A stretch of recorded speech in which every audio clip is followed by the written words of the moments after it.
Welcome to Suman TV. నేను మీ నవీన్. ప్రస్తుతం నేను ట్రీట్మెంట్ రేంజ్ హాస్పిటల్‌లో ఉన్నాను. మనతో ఉన్నారు ప్రముఖ సైకియాట్రిస్ట్, అదేవిధంగా సెక్సాలజిస్ట్ డాక్టర్ సునీల్ కుమార్ రెడ్డి గారు. హాయ్ సార్, నమస్తే అండి. నమస్కారం. సార్, ఇప్పటికే అంగస్తంభన సమస్యల పైన మీరు చాలా వీడియోస్ అయితే చేశారు. ఒక మీ అభిమాని అనుకోవచ్చు ఆయనను. సో, రెగ్యులర్‌గా కొన్ని కామెంట్స్ పెడతా ఉన్నారు. సార్, నేను అడిగే క్వెషన్‌ని సార్‌ని అడగను సార్ అని చెప్పేసి. సో, అతనికి స్మోకింగ్ అలవాటు ఉందంట రెగ్యులర్‌గా. అంటే చైన్ స్మోకర్ అనొచ్చు.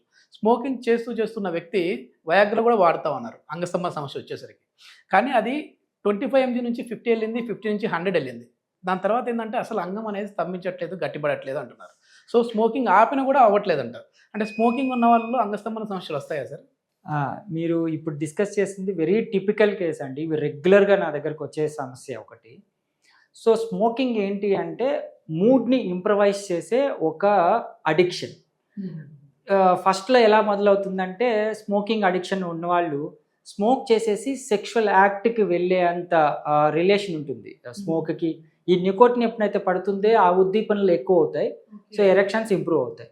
సో, ఇతను ఏంటి అంటే ఈ అడిక్షన్ వల్ల స్మోక్ చేసేసి సెక్షువల్ యాక్ట్‌కి వెళ్తూ ఉంటారు.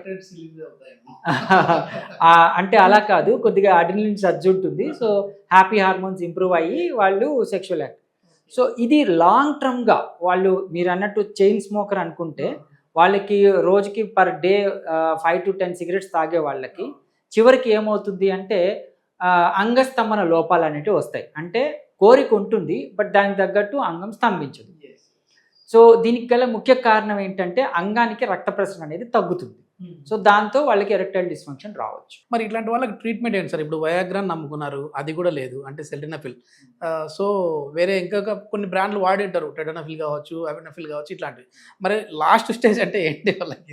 ఇంకా పినైల్ ఇంప్లాంటేషన్ అయినా, లేదంటే వేరే మార్గం ఉందా? సో, ఈ ఈ స్మోకింగ్‌తో పాటు ఏంటి అంటే పియర్ ప్రెషర్ వల్ల వాళ్ళు పక్కన ఫ్రెండ్స్ చెప్పడం వల్ల ఈ వయాగ్రా కైండ్ ఆఫ్ మెడికేషన్స్ అంటే ఈ పీడీఈ ఇన్హిబిటర్స్ అంటారు.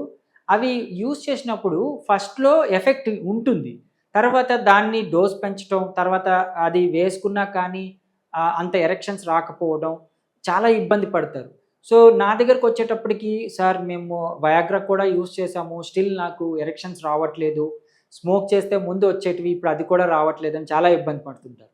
వీళ్ళకి ఏంటి అంటే మన దగ్గర షాక్ వేవ్ థెరపీ అంటే అంగానికి ఒక మసాజింగ్ కైండ్ ఆఫ్ టెక్నిక్‌తో వాళ్ళకి ఈ షాక్ వేవ్ థెరపీ ఇవ్వడం ద్వారా అంగానికి బ్లడ్ సప్లైని పెంచుతాం. దాంతో మనకు ఎరెక్షన్స్ ఇంప్రూవ్ అవుతాయి. ఇప్పుడు షాక్ వేవ్ అంటే ఆ పేరులో వింటుంటేనే ఆ వైబ్రేషన్స్, ఆ వేవ్, ఆ షాక్ అంటుంటే భయం వేస్తుంది. ఎట్లా ఉంటాయి సార్ ఇంతగా షాక్ వేవ్ అనేది? సో, ఈ షాక్ వేవ్ థెరపీ అంటే ఏంటి అంటే ఇది ఈ సౌండ్ వేవ్స్ ద్వారా వైబ్రేషన్ ద్వారా అంగానికి ఒక థెరపీ లాంటిది ఇవ్వడం, మసాజింగ్ టెక్నిక్ లాంటిది ఇవ్వడం అనేది జరుగుతుంది. మనకు అర్థమయ్యడానికి మసాజింగ్ అన్నాను, ఇది యూజువల్లీ మసాజింగ్ కాదు. సో, ఇందులో సౌండ్ వేవ్స్ ఇక్కడ లోపల న్యూమాటిక్ వేవ్స్ జనరేట్ అయ్యి ఈ ఫ్రంట్ భాగంలో మనము మసాజింగ్ టెక్నిక్ని అప్లై చేయడం అనేది జరుగుతుంది. దీంట్లో సైన్స్ ఏంటి అంటే అంగంలో రక్త ప్రసరణను ఇంప్రూవ్ చేసే టెక్నిక్. దాంతో వాళ్ళకి ఎటువంటి సైడ్ ఎఫెక్ట్స్ లేకుండా ఈ స్మోకింగ్ హ్యాబిట్స్ కానీ వేరే కైండ్ ఆఫ్ అడిక్షన్స్ ఉన్న వాళ్ళకి and even Viagra kind of addictions ఉన్న వాళ్ళకి దాన్ని చిన్నగా మనం వాటిని ఆపేసి న్యాచురల్ వేగా వాళ్ళకి బ్లడ్ సప్లైని పెంచే విధానం అన్నమాట. ఇప్పుడు ఎన్ని రోజులలో మళ్ళీ దీన్ని మనం వాళ్ళకి ఇంప్రూవ్ చేయొచ్చు అంటే అంగస్తంభన సమస్యని?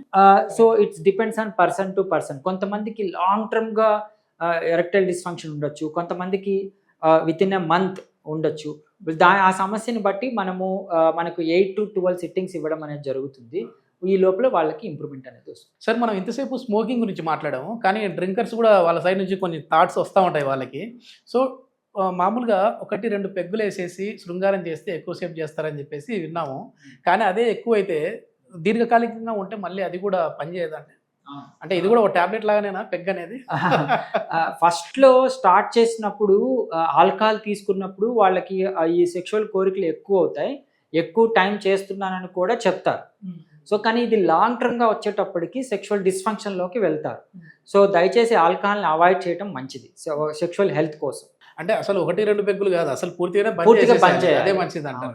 Okay, okay. అదే విధంగా మామూలుగా ఫుడ్ హ్యాబిట్స్ ఎట్లా ఉండాలి సార్? ఒకవేళ వాళ్ళు ఏ ట్రీట్మెంట్ రాకుండా, ఇప్పుడు మన షాక్ వేవ్ కూడా అసలు అవసరమే లేదు, టాబ్లెట్స్ అవసరం లేదు అన్నప్పుడు శృంగారపరంగా వాళ్ళ సామర్థ్యం పెరగాలంటే ఎట్లాంటి ఫుడ్ తీసుకోవాలి? బేసికలీ లైఫ్ స్టైల్ చేంజెస్ అంటాము. ఇందులో మంచిగా హ్యాపీగా నిద్ర ఉండి ఎక్సర్సైజ్ చేసుకుంటూ ఈ ఫుడ్ ఆఫ్రోడీసియాక్స్ అనే పదార్థాలు ఉంటాయి, అంటే సెక్షువల్ డిజైర్ని పర్ఫార్మెన్స్ని పెంచే పదార్థాలు.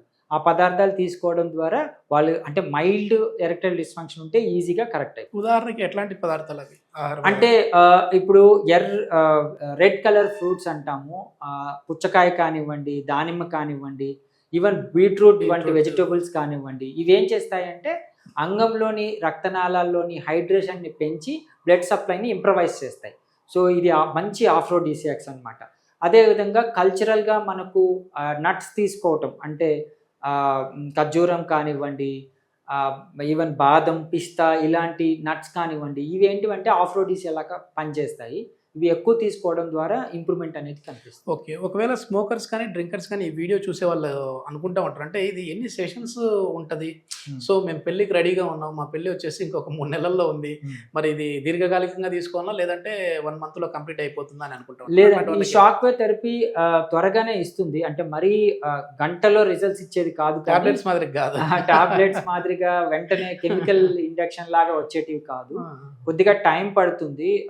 8 సెషన్స్ అయిపోయే లోపల వీళ్ళకి ఈజీగా ఇంప్రూవ్మెంట్ అనేది కనిపిస్తుంది. 8 సెషన్స్ అంటే నియర్లీ ఎన్ని మంత్స్? ఒక 1.5 months to 2 months. ఓకే, 1.5 నుంచి 2 months లోపు వాళ్ళకి రిజల్ట్స్ అయితే వచ్చేసేస్తుంది. కానీ ఇది ఈ సమస్యకి ఫుల్ స్టాప్ అయితే పడుతుంది. పెట్టచ్చు. ఓకే, థ్యాంక్ యూ అండి, థ్యాంక్ యూ.